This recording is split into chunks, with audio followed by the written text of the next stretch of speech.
요즘 코비드19 팬데믹 영향으로 사회도 많이 위축이 되어 있고요. 네. 실제로 기업의 실적도 부정적인 영향을 많이 받고 있는 게 현실인 것 같습니다. 네. 실제 컨설팅 현장에서 본 그 현장의 분위기는 어떨까요?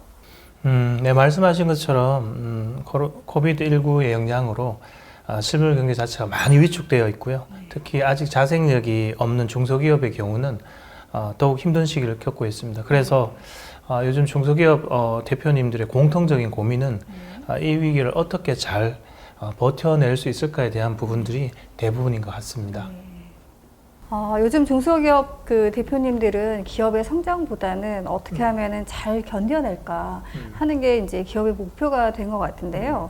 팀장님께서는 이런 어려운 환경 속에서 중소기업 대표님들과 상담에 어떻게 임하시는지 좀 궁금합니다.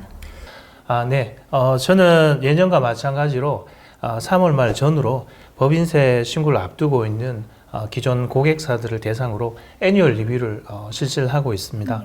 저의 경우는 이제 최초 계약 시에 대표님들께 매년 1월, 3월, 6월, 12월 이렇게 4번 정기 방문을 하고 1월에서 4월에는 이제 애뉴얼 리뷰를 해드린다고 말씀을 드리고 있습니다. 네. 예. 말씀하신 애뉴얼 리뷰, 이게 어떤 건지 구체적으로 설명을 좀 부탁드리겠습니다. 네.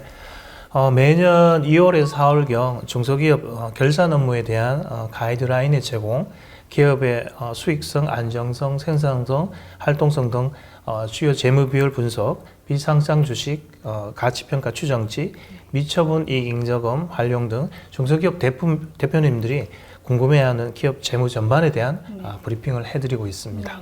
예. 네, 그 전반에 대한 브리핑을 해드리면 대표님들이 굉장히 좋아하실 것 같은데 네. 반응이 어떠실까요? 실제로 참 고마워하시고 여러 가지 궁금한 점에 대해서 질문을 하십니다. 특히 법인의 미처분 이익 인저금에 대한 활용 방안과 자본금 정자 등 자본 거래에 관해서 굉장히 관심을 보이십니다. 네. 네, 대표님들께서는 이 부분에 대해서는 관심을 안 가질 수 없을 것 같은데요. 그렇죠. 이런 경우에 어떤 해결책이 있을까요? 네, 여러 가지 방법이 있겠지만 저는 이런 경우에 주식 배당을 활용한 자본금 정자 방법을 솔루션으로 제안을 합니다. 이 경우 미처분 이익인저금의 효율적인 관리와 자본금 정자를 통한 대외 신인도 제고 및 다양한 출구 전략이 가능해집니다. 주식 배당을 활용한 자본금의 증자라고 말씀하셨는데 이게 어떤 의미인가요? 보통 이 증자는 신주 발행 방법으로 이루어지는 걸로 알고 있는데요. 네, 맞습니다. 그러나 자본금 정자는 크게 통상의 신주 발행, 특수한 신주 발행 이렇게 두 가지로 나눠지는데요. 통상의 신주 발행은 수권 자본 제도에 의해서 이사회 결의로 신주 발행을 하는 것을 의미하고요. 특수한 신주 발행은 일반적인 형태가 아닌 종류 주식의 전환, 주식 배당, 준비금의 자본 전입, 전환 사채권자의 사채권 행사 등이 있습니다. 이렇듯 주식 배당은 특수한 신주 발행의 형태에 속한다고 할 수 있습니다.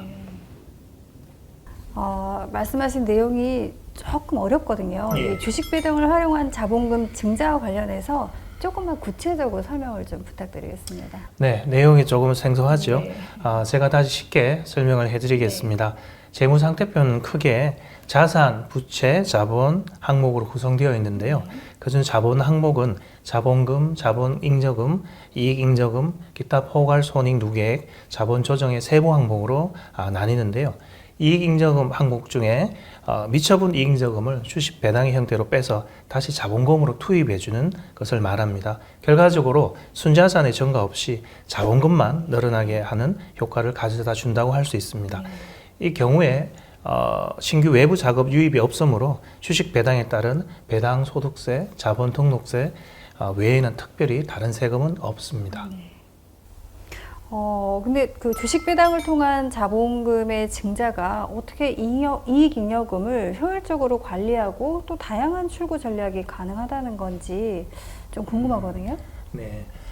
순자산 항목 중에 당기 순이익 및 이월된 순이익의 합계액인 미처분 이익잉저금이 감소하게 돼요. 자연적으로 미처분 이익잉저금의 적정한 관리가 가능하고요. 향후에 감자, 자기 주식 거래 등 주주 입장에서 다양한 미래의 수익 모델 구축이 가능하다고 할 수 있습니다.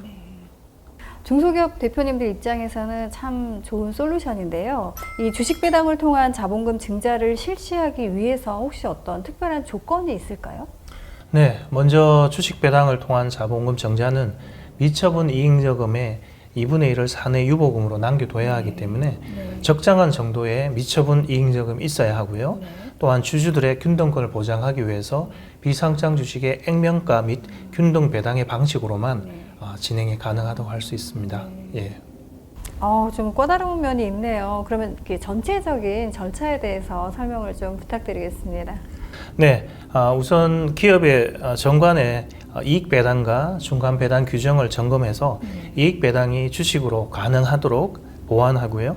주식 발행 사항 결정 등을 목적으로 임시주주총회를 소집하고 임시주주총을 소집해서 중간 배당과 주식에 의한 이익 배당의 승인을 득하여서 주주총회 의사록 등 관련 서류를 첨부해서 변경 등기를 진행하면 됩니다. 전체적인 일정은 정관 변경을 포함해서 약 1개월 정도 소요된다고 할 수 있습니다. 예. 생각보다는 그렇게 복잡한 절차는 아닌데 그래도 이제 주식 배당을 통한 자본금의 증자, 그다음에 미처분 이익잉여금 관리와 다양한 출구 전략의 행사 측면에 있어서는 대표님과 중소기업 입장에서는 큰 도움이 됐을 거라 생각이 듭니다. 네, 오늘 좋은 말씀 주셔서 정말 감사합니다.